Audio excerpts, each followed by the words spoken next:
दासिमहालागै नैबे थाम्बनेल आरो टाइटेलाव नुनाय गोदान भिडिअखौ फुलि नायाखै अब्ला नैबे भिडिअनि गेजेरजों नायनो हागोन। बेनिखायनो बे भिडिअखौ स्किप खालामालासेनो जोबजासिम नायनो नांगोन, होनब्लासो मिथिगोन बे गोदान भिडिअखौ बबे चेनेलाव होदों। लोगोफोर, नोंथांमोना नैबे आंनि बर' इउटिउब चेनेलाव गोदानब्ला चेनेलखौ साबस्क्राइब खालामनानै गालांदो आरो भिडिअखौबो लाइक, शेयार, कमेन्ट खालामनानै होदो। बिदिब्ला फैदो दिनैनि बे गोदान भिडिअनि गोदान आपडेटनि सायाव। बे गोदान भिडिअनि टाइटेलानो जादों सिम्पोल। बेयो मोनसे गोदान बड' मिउजिक भिडिअ 2024 मायथाइनि।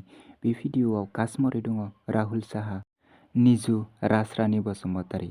बिथांमोननि नैबे भिडिअखौ दानि बावैसो फुलि आपल'ड खालामनानै होलांबाय आरो नैबे भिडिअनि मेथाइखौ रोजाबदों नयन बरगयारी आरो पुर्निमा बसुमतारी। बिथांमोनहा नैबे गोदान मिउजिक भिडिअआ जोबोरैनो मोजां जादों। बे भिडिअनि प्रडिउसारखौ होदों धाकाश।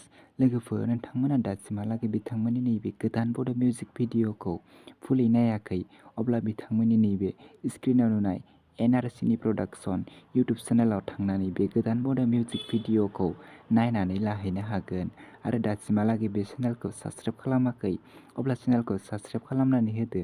भिडिअखौबो लाइक, शेयार, कमेन्ट खालामनानै होदो, गोजोननाय मोनगोन। आरोबाव मोनसे गोदान भिडिअनि आपडेटआनो जादों लोगोफोर, नोंथांमोना दासिमहालागै थैनि गाब बड' फुल मुभिखौ नायाखै अब्ला नोंथांमोना SB भिडिअ चेनेलाव थांनानै नोंथांमोना पार्ट 1, पार्ट 2 आरो पार्ट 3 खौ नायनानै लाहैनो हागोन। आरो दासिमहालागै बिथांमोना बे गोदान बड' फुल मुभिखौ फुलि आपल'ड खालामनानै होआखै। बिथांमोना बेफोरबायदिनो पार्ट नोंथांमोननि गेजेराव लाबोबाय थागोन। बिदिब्ला लोगोफोर, दिनैनि बे गोदान भिडिअनि गुसुं आपडेटआ बेखिनियानोसैमोन। आंनि चेनेलखौ दासिमहालागै साबस्क्राइब खालामाखै अब्ला आंनि चेनेलखौ साबस्क्राइब खालामदो। आं बेफोरबायदि गोदान भिडिअफोरनि आपडेटखौ नोंथांमोननि गेजेराव थाब लानानै फैनो हानाय बायदि आंनि चेनेलखौ साबस्क्राइब खालामनानै गालांदो आरो भिडिअखौ लाइक, शेयार, कमेन्ट खालामनानै होदो।